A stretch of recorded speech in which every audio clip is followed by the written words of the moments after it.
2028 সালের মধ্যে ঢাকার সব খাল উদ্ধার করা হবে বলে জানিয়েছেন সড়ক পরিবহন ও সেতু, রেলপথ এবং নৌ পরিবহন প্রতিমন্ত্রী হাবিবুর রহমান রশিদ। শুক্রবার বিকেলে রাজধানীর সবুজবাগ এলাকার খাল পরিদর্শন শেষে তিনি জানান, রাজধানীকে জলাবদ্ধতা থেকে মুক্ত করতে চান প্রধানমন্ত্রী। সারা দেশের নদী, নালা, খাল, বিল সচল করতে চান।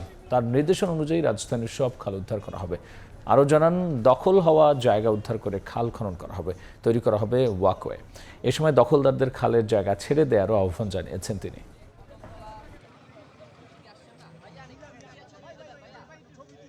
আমাদের যে নির্বাচনী কমিটমেন্ট এবং আমাদের প্রধানমন্ত্রী জনাব তারেক রহমান যে কথাটি বলেছেন সেটিকে বাস্তবায়ন করার জন্য পদক্ষেপ গ্রহণ করা ইতিমধ্যে শুরু হয়ে গিয়েছে। এই খালগুলি পাশে ওয়াকওয়ে হবে এবং এগুলির পাশাপাশি কিছু সুন্দর সুন্দর ছোট ছোট নান্দনিক পরিবেশ পার্কও তৈরি করা হবে।